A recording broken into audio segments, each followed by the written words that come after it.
Webinar is going to be recorded and archived. I'm going to put it up on YouTube for the benefit of those who weren't able to attend today. And so this will be available for you later if you want to go back and listen to it. If you want to, I'll send out the links to it after the training is over. Another thing I wanted to mention is that those of you who have your certification through Cornell and who need continuing education credits to keep your WISA certification, your participation in this webinar and every other webinar that I do does count towards your continuing education credits. I work that out with Ray Sabula, where you guys can get credit for any webinars that you attend that I help. So if you have any questions about how to log in those credits, you can contact his assistant, Michelle Elrod. Her email address is M as in Mary, S as in Sam, A as in Apple, 224@cornell.edu, and she can walk you through the process of logging in those credits. So what I was going to do is just go through the SNAP handout that I sent around last week. I'll do that first, and then I'll give you an opportunity to ask any questions that you have at the end.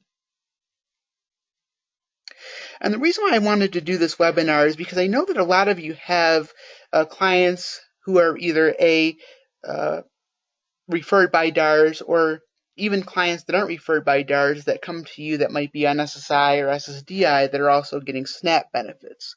And I see in a lot of your work reports that if a client receives SNAP, you're referring them to DSS, which is great. That's what you should continue to do because DSS is the only agency that can determine the impact of wages on benefits. So you should continue to do that. But this is just kind of more for informational purposes to give you a little bit of background on SNAP to answer some basic questions that the clients may have. So just starting out with what is SNAP? SNAP is the Supplemental Nutrition Assistance Program, formerly known as food stamps. And as you know, that's the program that's used to for individuals who have limited income and resources to purchase food. And because it's a needs-based program, as is TANF or Medicaid or any other DSS program, Social Services is going to look at the income and resources available to a household in determining whether or not the person is available for SNAP benefits and how much in benefits they're going to receive. If a person is found eligible for SNAP, the amount of SNAP benefits that they're eligible for is going to go on an electronic benefits transfer or EBT card. And that's used as a debit card where the amount of the benefits go on that card. They use the card at the grocery store and they can continue to use that card until the benefits expire.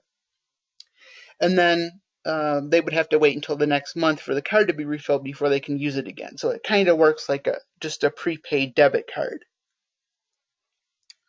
So in determining whether or not a household is eligible for SNAP is going to depend on a few things.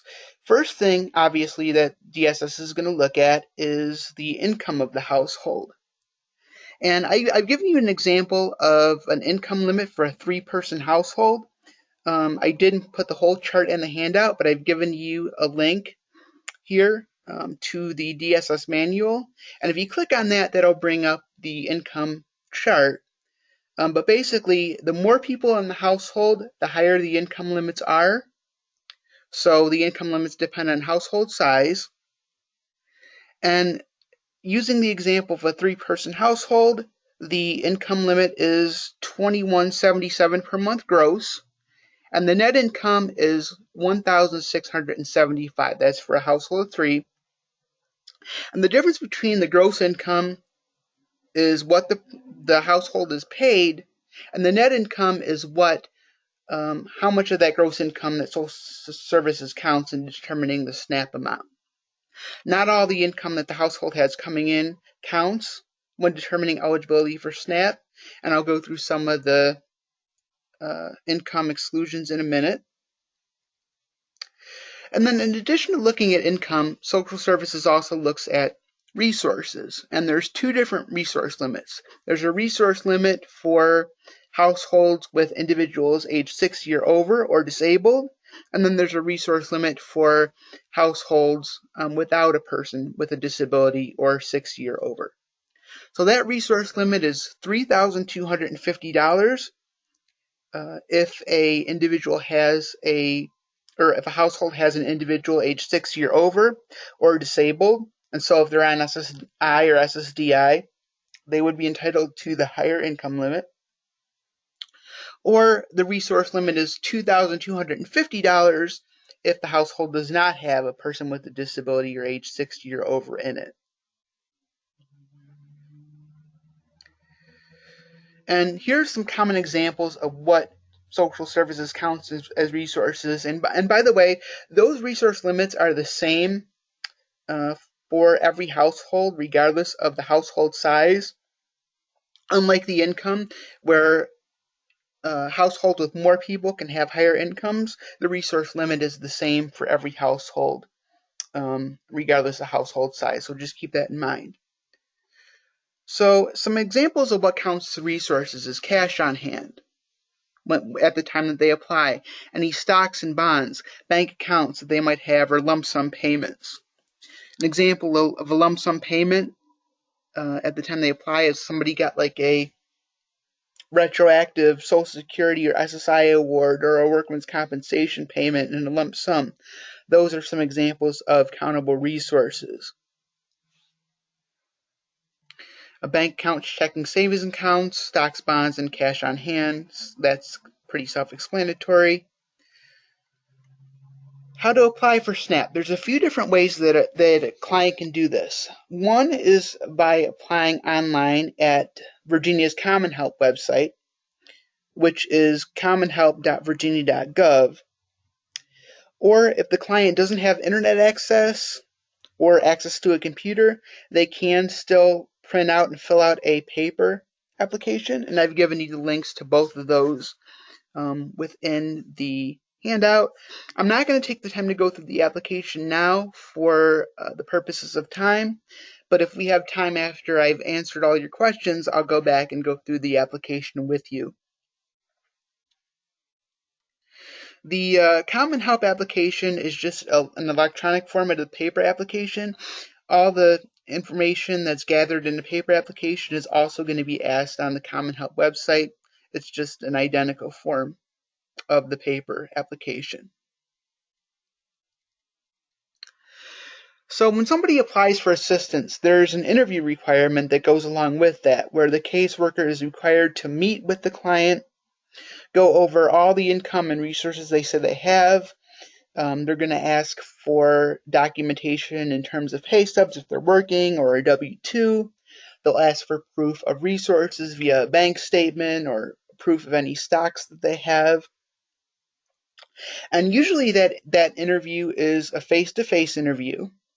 And there's some documentation that the client is expected to bring to that interview to expedite the process for the application. One is a driver's license or birth certificate showing proof of their identity. They have to be Virginia residents in order to qualify for SNAP in Virginia, so they have to show proof of residency, like a utility bill with their address on it, or a voter ID card, or even on their driver's license that would have their address on it, showing that they're a resident of Virginia. They would have to show something with proof of address. And as I said, proof of any earned income or unearned income. So if they weren't working, but maybe they were on SSI or SSDI, they would have to provide a statement from Social Security showing how much in benefits they received, or maybe a BPQI that would also verify that amount, and then proof of their Social Security number, which would also be on their benefit award letter if they had one. If they're not on Social Security benefits, Social Security card would work for those purposes. So they would have to provide documentation of all that information at the time they applied. If they were missing something, Social Services would probably consider the application incomplete and would not process the application until they got all the required documentation from the client.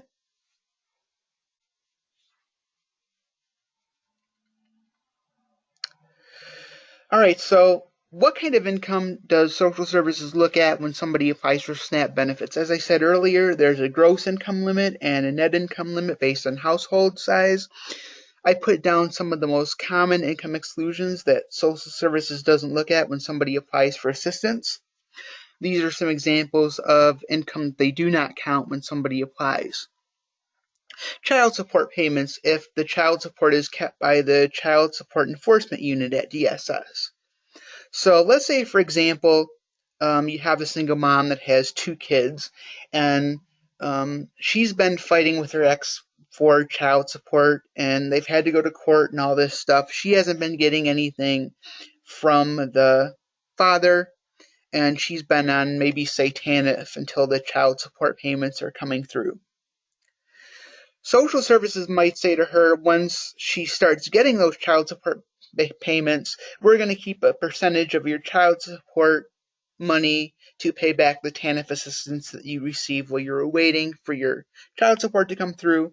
And so the portion of that child support that's withheld to pay back, like the TANF benefits, for example, would not count as income. Income used to repay overpayments. So if somebody was on SSI or SSDI, for example, and was paying an overpayment out of their benefits, that overpayment amount wouldn't count towards their income in determining SNAP eligibility. So let's say, for example, somebody was on SSDI, they were getting $1,000 a month, and they were having $100 of that $1,000 withheld to repay an overpayment. Social services would only look at it as that they had $900 in countable income, not the whole $1,000. So they don't look at income used to repay overpayments. In-kind benefits where no money is provided, but the client receives help with food, clothing, or other housing expenses from an outside source. So an example of that would be, let's say a client has help from their mother or father paying an electric bill one month. Now, if they gave the cash to the client, then social services might count it as income for that month. But if they would pay it directly to like the utility company and the cash was not received by the client, then that does not count as income. So as long as the parent pays the electric bill directly to the company on behalf of the client, that's okay. Social services does not look at that.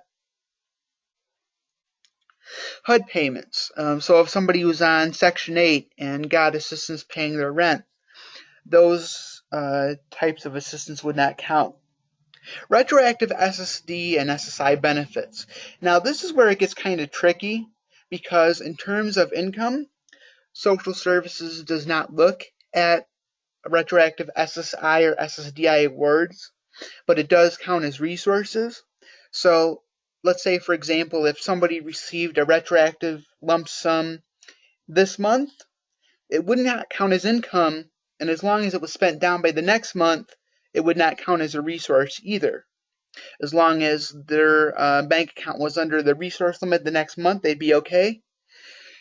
The only time a retroactive SSI or SSDI award becomes an issue for SNAP purposes is if the person gets the money and puts it in the bank and holds on to it. Like, it could count as a resource next month if they don't spend it down and leave it in the bank. Income tax refunds are not counted as income for the purposes of SNAP. So if a household gets an income tax refund, that's okay. And then we get into some examples of common deductions that come into play if a household is working. So there's a standard deduction that applies to gross income. And I've given you an example of a 1 to 3 person household. So what social services will do is not count the first $155 of the gross income coming into the household in determining eligibility for SNAP. Think of it as like an SSI case, for example. You know how a client has no other income, they don't count the first $85 of the income in counting the SSI payment. That's the earned income disregard. Same thing would apply here, except it's $155 they take off the top that they don't count. And again, that's a deduction for a 1 to 3 person household size. The more people that are in the household, the higher that deduction is. So let's say there was, maybe 4, 5, or 6 people in the household, that deduction would be higher. Another deduction is after they take off the standard 155 is they don't count the first 20% of the gross income of the household.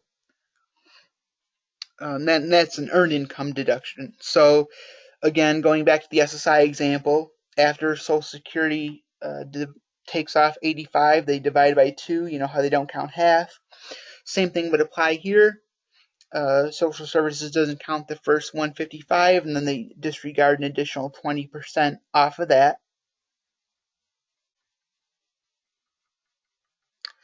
Any dependent care expenses that the client incurs because they have to go to work or maybe go to school, daycare, or babysitter expenses.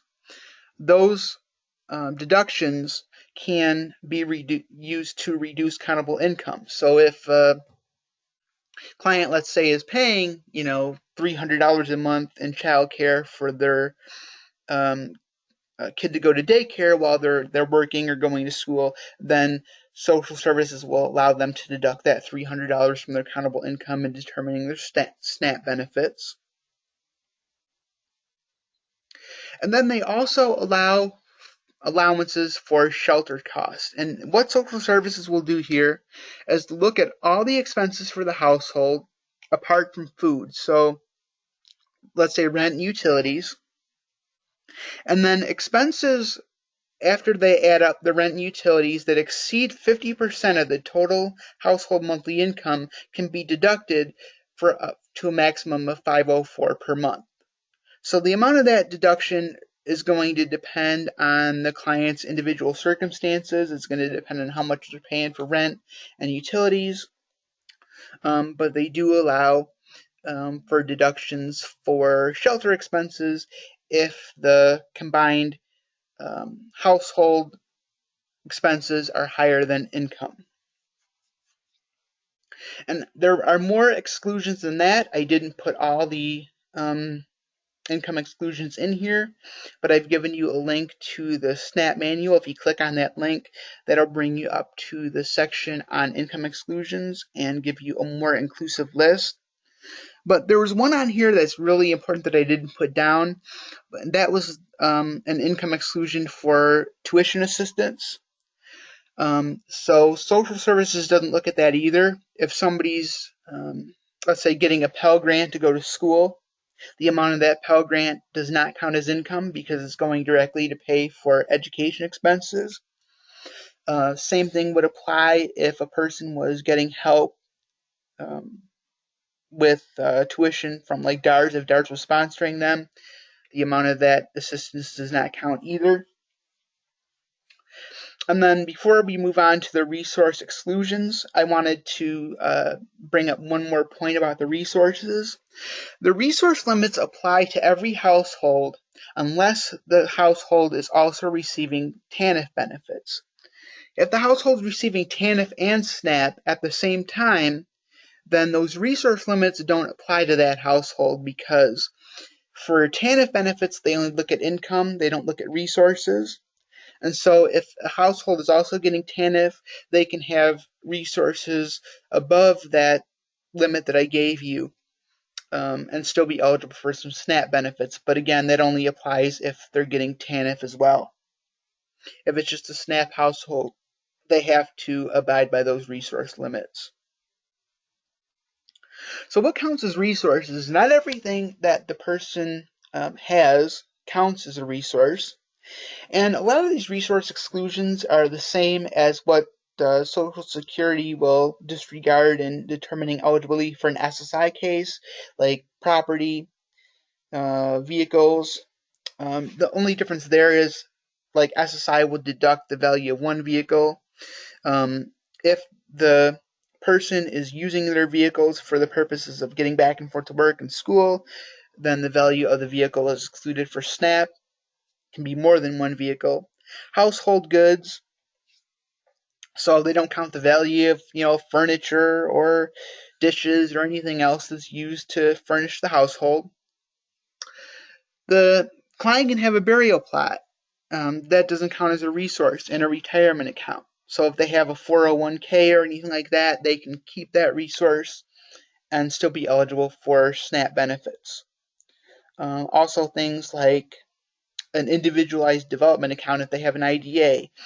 Those kinds of things are also exempt from resources, or if they have like a special needs trust, if they're on Medicaid, any money in that would not count towards the resource limit either. It's really only cash on hand, stocks, bonds, what they have in the bank account that they look at in terms of resources.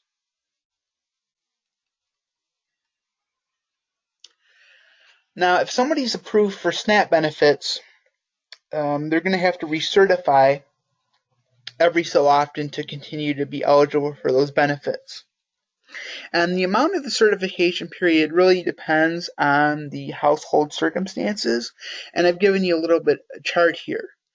So if all the household members are individuals 60 or over or disabled, they don't have to recertify for 24 months. So they can continue to get SNAP benefits for 2 years without having to recertify. Homeless individuals are seasonal workers. So seasonal could be like people that are self-employed, maybe only work part of the year, or people that are homeless. They would have to recertify every 6 months. And the reason why social services requires that is because their circumstances may change. Hopefully if somebody came in that was homeless, they would have a permanent residence in 6 months, and that could change things. So those people have to recertify every 6 months. Former TANF recipients. If somebody was on TANF and went to work and is no longer getting TANF but might still get SNAP, they have to recertify every 5. And then all other cases have to recertify once every 12 months in order to continue to get the SNAP benefits. So that would be, like, for an example, somebody that might just be low income but not disabled and not a senior citizen, they would have to recertify every 12. And if a person is on benefits and they do not comply with the recertification, which could involve getting some updated information in terms of income, an updated bank statement, so forth. If the person does not comply with the recertification, then they're not going to be entitled to the benefits to continue.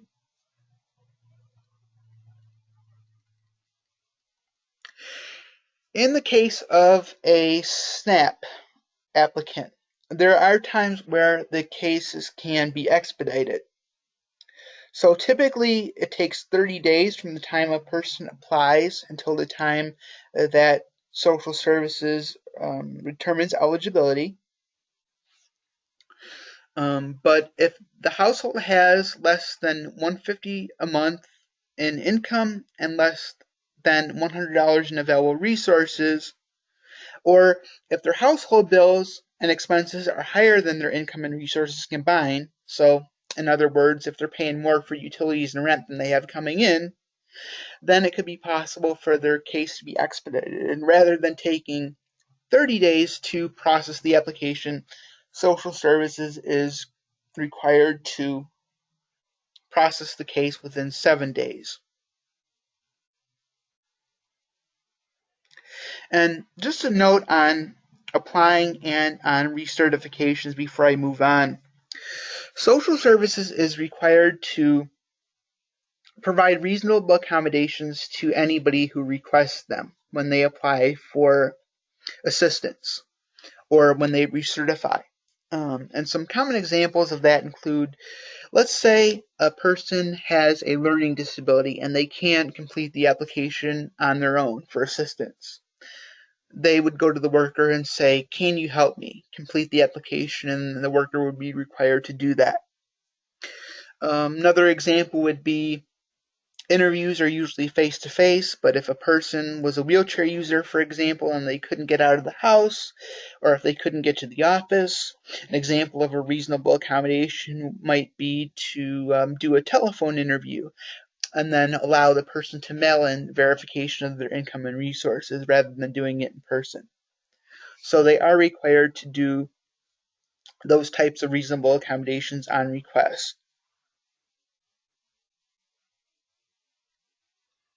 In addition to being financially eligible and meeting non-financial criteria for SNAP, such as showing proof of residency and social security number and identity and so forth, the clients are expected to participate in a work program in order to continue to be eligible for food stamps. And typically, an able-bodied household, which means a non-disabled household, can receive benefits for 3 months within 36 months. So they could get benefits for 3 months out of 3 years. And then in order to extend their benefits beyond that, they are expected to work at least 20 hours a week, or if they can't find paid work, participate in a volunteer program or a DSS work program. And examples of DSS work programs could be if the person has not completed their high school education, getting them into a GED program. It could be providing them on-the-job training and job placement once they receive that training. It could be even linking them up with DARS if the person has a disability and needs help finding jobs or wants to go back to school. Social services may consider the fact that they're participating with DARS to meet that requirement. And like I said, or volunteering. So the person can't just sit at home and do nothing and continue to collect benefits. Social services wants them to show that they are attempting to get out in the community, gain the skills and experience they need to move into paid employment.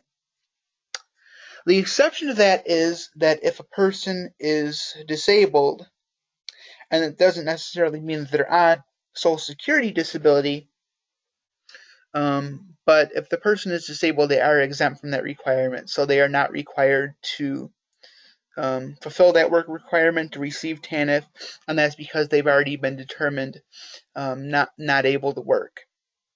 If they are on SSI or SSDI at the time they apply for TANF and Social Services has documentation of that, then they are automatically exempt from that work requirement.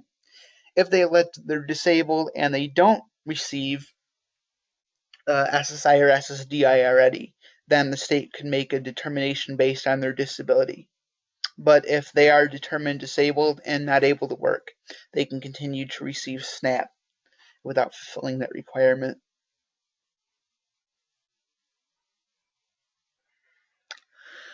So what can be purchased with SNAP funds? Not everything that's in a grocery store can be used or purchased with SNAP. There are some restrictions. Some examples are cigarettes and tobacco-related products like chewing tobacco. I can't use SNAP for those things. Can't use SNAP for alcohol, for pet food, cleaning supplies and toiletries, and hot-prepared foods at the grocery store. Those are all examples of things that SNAP will not cover. So for an example, if somebody went to Food Lion and how Food Lion has the prepared, fried chicken and pizza and all that stuff, the person cannot buy those kinds of items with the SNAP benefits because they're already prepared. The only thing that they can use SNAP benefits for are food-related items that they prepare themselves.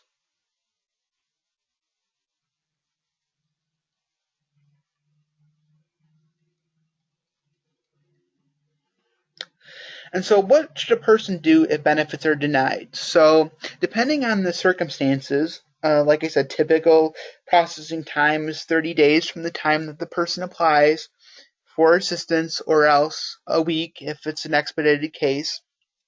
Social Services is required to notify the client in writing of their decision. Whether it's approved or denied, the client will get a letter.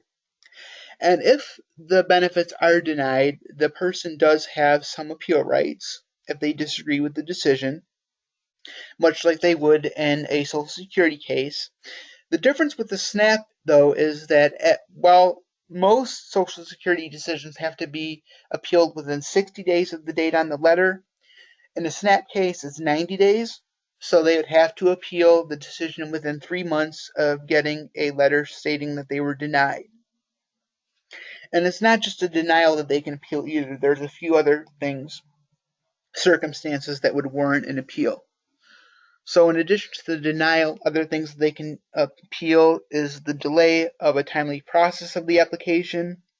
So, for example, if somebody applied for benefits 3 months ago and they still haven't gotten a decision yet, the rules say that they're supposed to get a decision within 30 days, then the person can file an appeal and say, well, hey, I applied for assistance 90 days ago, I haven't heard anything yet, and request the hearing based on the fact that the application was not processed timely. Or if a current SNAP benefit or beneficiary gets a letter saying your benefits are going to be reduced or stopped, and they disagree with that decision, that would be an example of when it would be appropriate to appeal.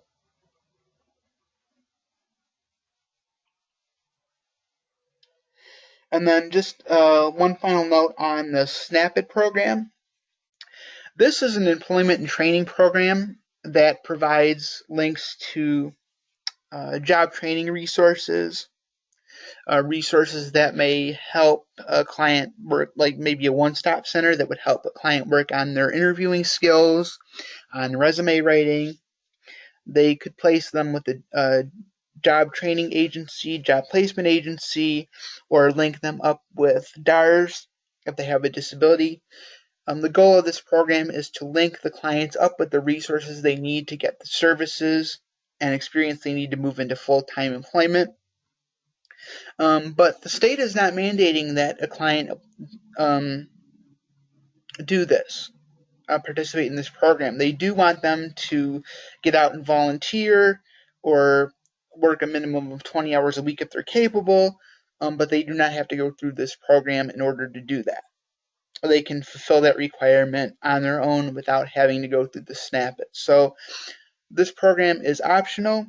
If a client chooses not to go through it, it's not going to result in a denial or stopping of benefits. Now, I do have a little bit of time before I take questions, so I am going to go through the application and the appeal form with you just quickly as an overview to give you an example of what they look like. You may find yourself in a situation where a client may come to you and ask for help in completing the application. I'm not going to do it on Common Help because that'll open a new case, but we'll open up the paper copy.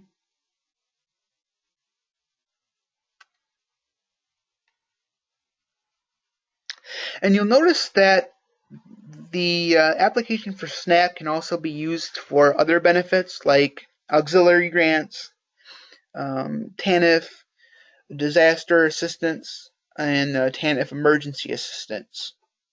So you can use the same application for multiple benefits. There's a section on completing this application that just provides an overview of what I've told you already, explaining that if a client needs a reasonable accommodation or needs help in completing the application, the social services worker is required to provide that assistance. There's a statement that says that you must give complete, accurate, and truthful information. Fill out the application to the best of your ability and give your answers fully and completely. If there's any spot on the application that is not completed, or if there's a delay in getting social services the income or resource information that they require, that could result in delays in processing the application.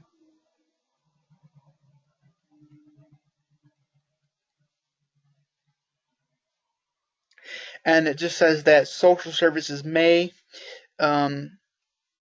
match up the information that the client reports on the application with like the DMV or the IRS or Social Security Administration, just to verify that the information that has been put on the application for TANF is true and correct.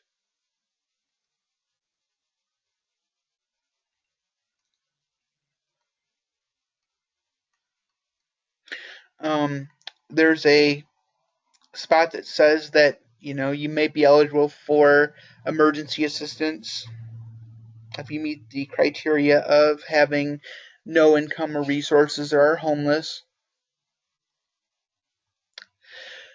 Next section just talks about instructions for completing the application, and the first couple sections are pretty simple. Applicant information is the first section, so name, address, phone number.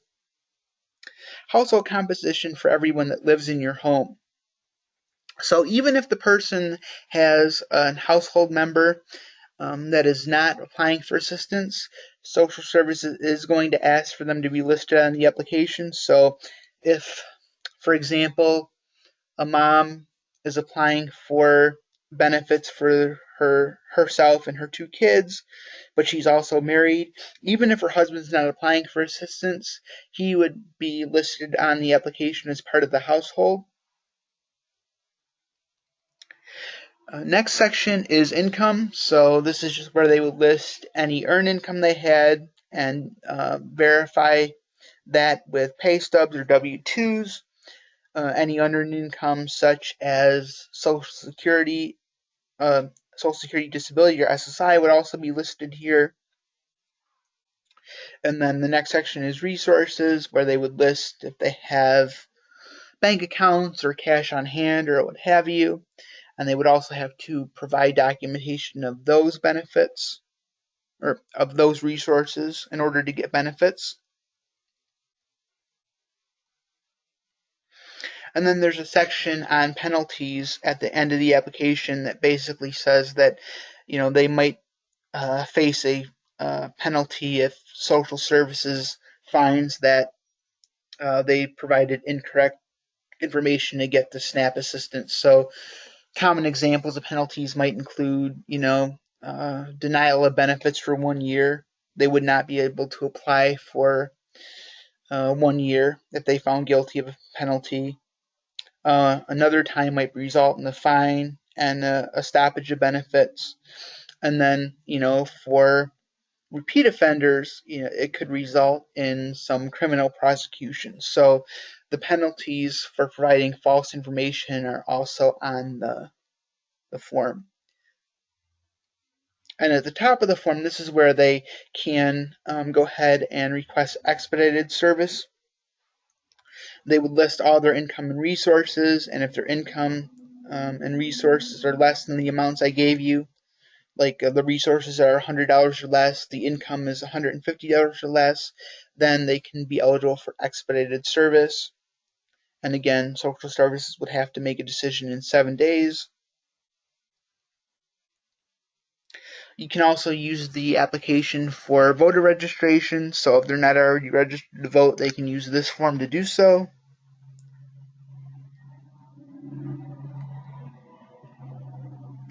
And the gray areas are for agency use only, where the worker will use these boxes to determine, like, if somebody's requested expedited service, for example, did they meet the criteria for that, yes or no? Have they provided proof of income and resources and shelter expenses, yes or no? And then it just gets into the actual application for benefits.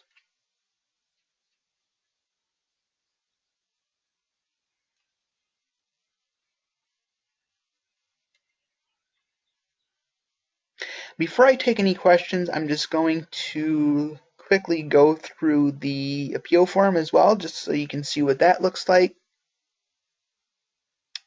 You may have a case where a client comes to you with questions on how to appeal, and maybe you want help filling out the form. So just thought I would provide a quick overview of that. Oh, and I'm getting an error message that it cannot be downloaded. That's not good. Okay. Didn't realize that the link didn't work. All right, so but basically that appeal form looks kind of like this. It just asks for the client's basic information, their name, their address, telephone number, and it lists all the examples of why a person might be requesting an appeal. And there's a little box that they can check next to each. An example might be, well, I disagree with the fact that my benefits were denied. I got a letter saying that my benefits were going to be reduced or stopped. I don't agree with that. Or I feel like the social services department hasn't processed my application timely. Those are some examples of options they can check on the appeal form. Then they would sign it and date it and send it to the main office in Richmond. And then once the hearing request is received, the person will be getting a letter in the mail stating when their hearing date is, and then where and when it would be, what time. And then at that point, the person would have the ability to go in and talk with the person conducting the hearing, explaining their reasons why they disagree with the determination made on their case, and be able to provide any supporting documentation to back that up. All right, so I've been talking for just over 40 minutes now. I wanted to use the last 20 minutes or so to answer any questions that you may have. So if you have any questions about any of the material that I've covered, or need any more clarification on anything, go ahead and ask. In the webinar, you guys are in listen-only mode, so you would have to go ahead and type them into the chat box. And it looks like I already have a few, so let me go through those quickly. So Gina asks, how did DSS come up with the number 155 for the amount of income they don't count? Honestly, I don't know how that was determined. I know that the more people in the household, the higher that income limit is. But that's just what it is for a household of 1 to 3. I'm not quite sure how they determine that, but it's kind of like an SSI case where social services doesn't count the first $85 of unearned income, of earned income rather. How did they come up with that? So that's just, it is what it is. Wish I could give you a more detailed answer on that, but that's about all I know.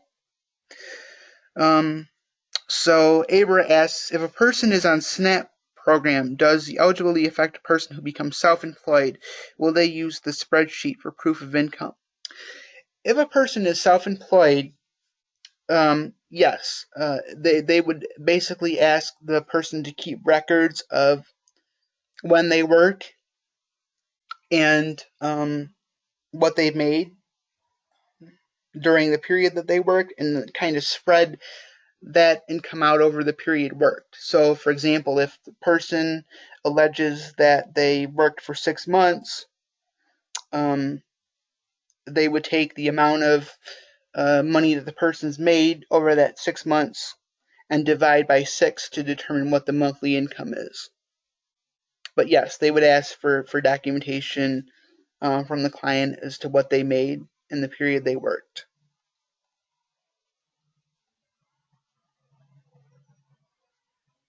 Oh, yeah, Claudia said you just need to add an F to the end of your link for the appeal. Yeah, I didn't notice that. Thank you. That's why it wasn't coming up. The F just got cut off. So I will do that.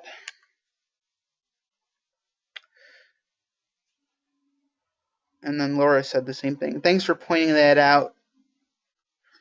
I went over this when I edited it, and I guess I missed that.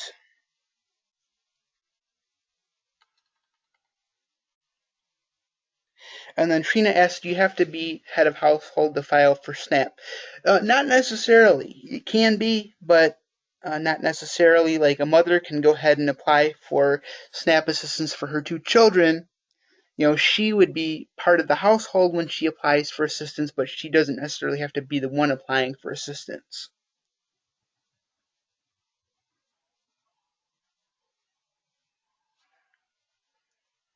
Does anybody else have any questions about any of the material we covered?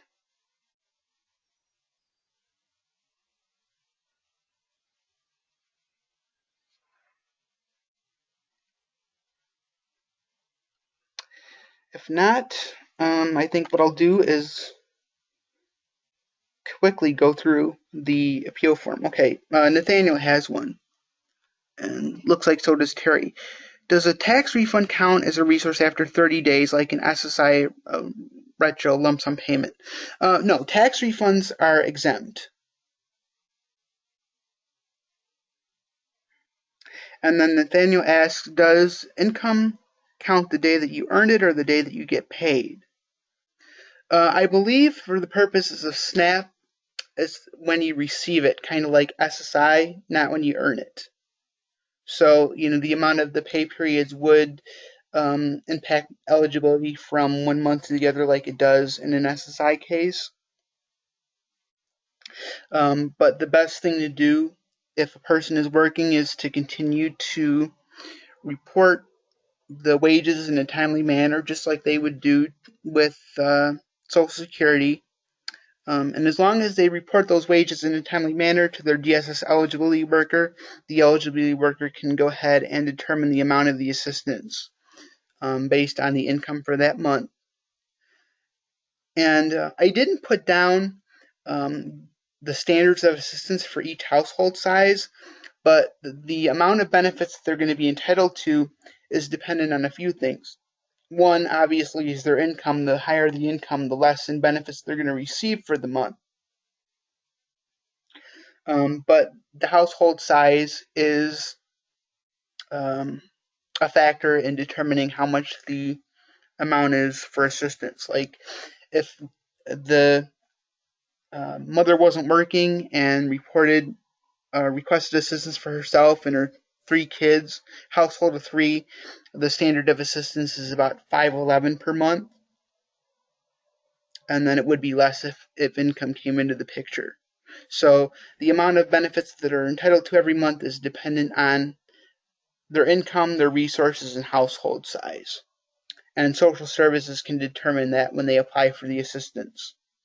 Once they're found eligible, the worker can determine what they're getting. Okay, looks like I have a couple more questions.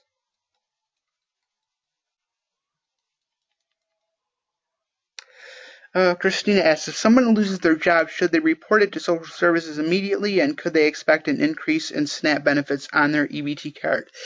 Yes. If somebody loses their job or has any kind of income changes at all, like even if they weren't found eligible for SSI or SSDI anymore for some reason, they should report those income changes too, because the amount of the income does impact the amount of assistance they get. So if the income changes for the better or for the worse, they should report that immediately, because those kind of changes will impact their EBT amount or their SNAP amount that goes on their EBT card.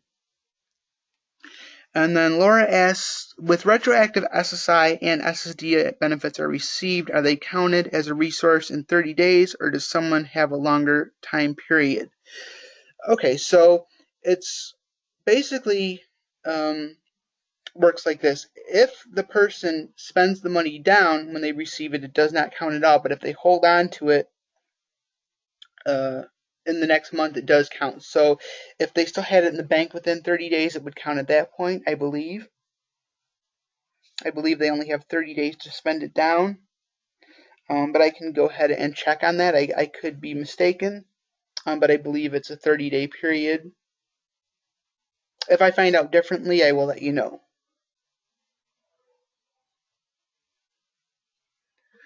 And then Laura has another comment. I have some people whose disability cases are pending and they are trying to locate housing. It looks like their benefits will be approved, but they haven't found housing yet, and they want to save the retroactive payments for the housing and deposits. Yeah, in a case like that, where a person is without housing, that sounds like an example of an appropriate expedited case. If they wanted to go ahead and apply for assistance, they can do that. And then once they have their permanent address set up, they would just have to go into social services, talk with their worker about what their housing expenses are, provide documentation of those expenses, and then determine, based on their new housing expenses, how that would change their current benefits. Because like I said, there are going to be cases where social services allows them to deduct a certain amount of money from their countable income for shelter expenses. And so they should report any increases in like rent or any increases in utility payments to social services, because the higher their expenses are, the more their deduction in earned income can be. So they do need to report changes in expenses on a regular basis, just to ensure that they're getting the correct amount of benefits that they're entitled to.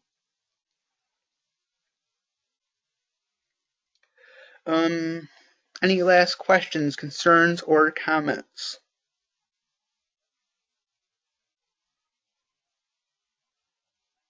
And Laura says, thank you. You're welcome.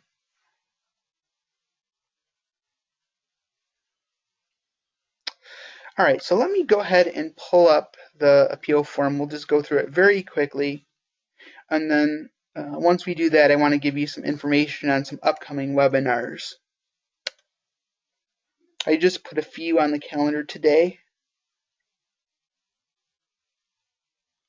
But this is what the appeal form looks like if somebody wants to appeal a decision on their SNAP benefits. And like the application is just not an appeal for SNAP, but you can also use it to appeal a decision on TANF for auxiliary grants or emergency assistance.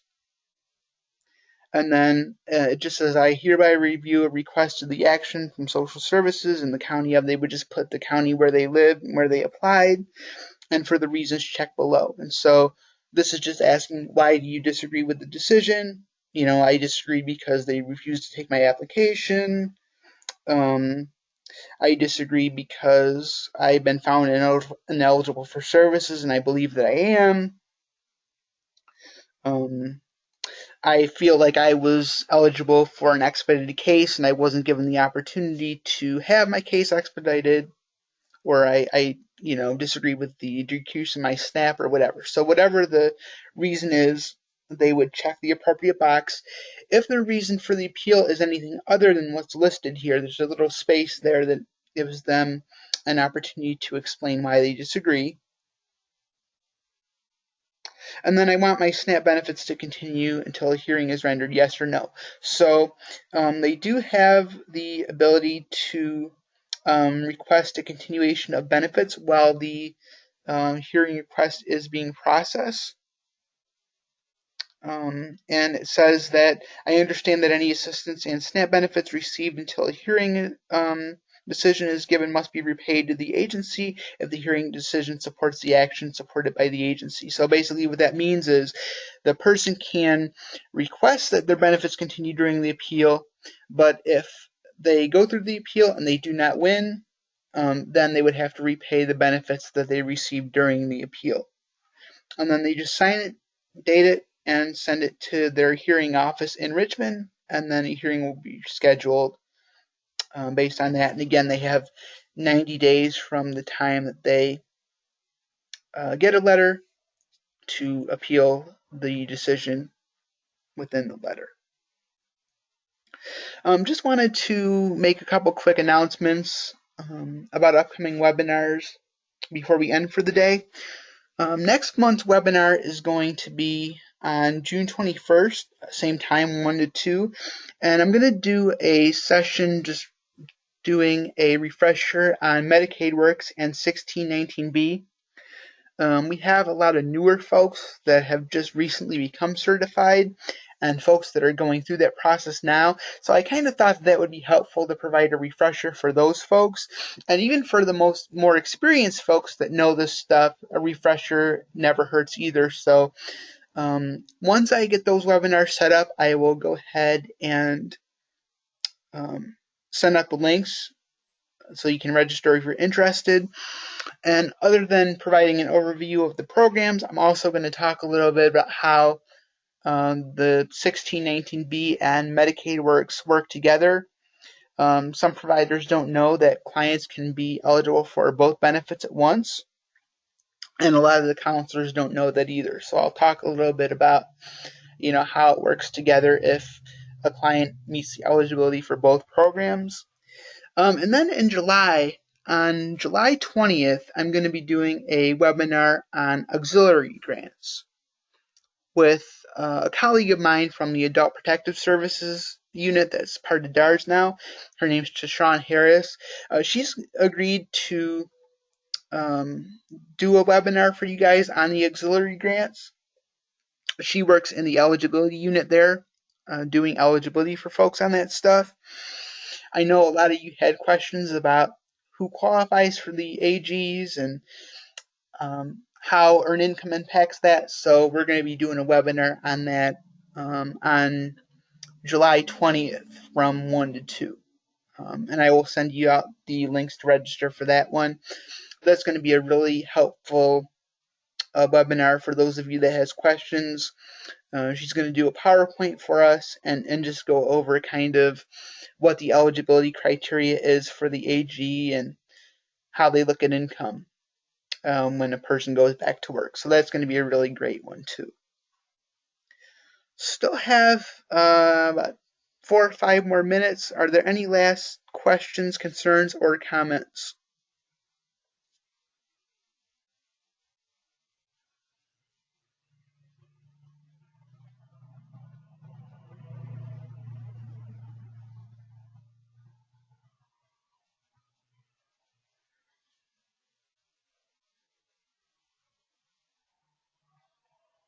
Okay, well, if not, we will end for today. And just a note to anybody that might be listening to this via archive, I mentioned in the beginning that folks attending this webinar could go ahead and log in the webinar hours for continuing education credits. If you're listening to this via archive, I'd say go ahead and log in your time too, because if you're listening to this archive, you're still taking the time to listen to it.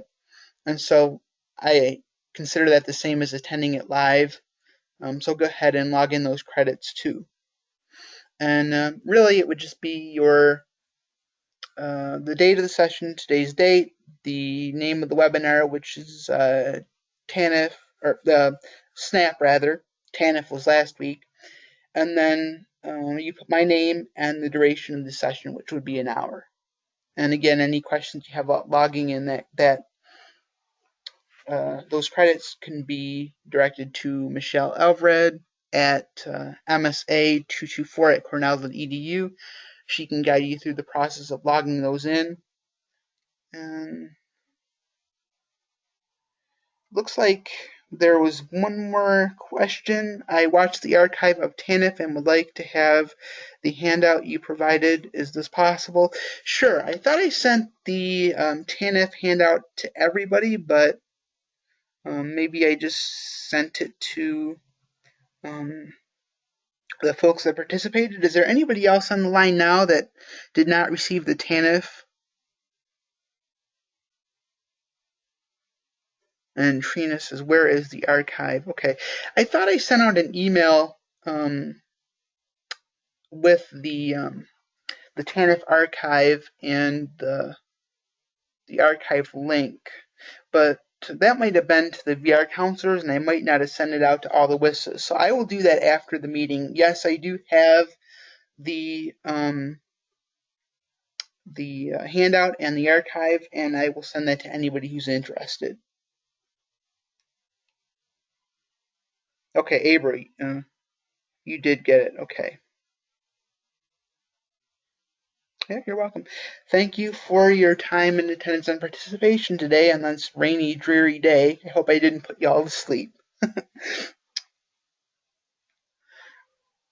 Okay, have a good day, everybody, and I will talk to you in during the June webinar. Take care. Bye-bye.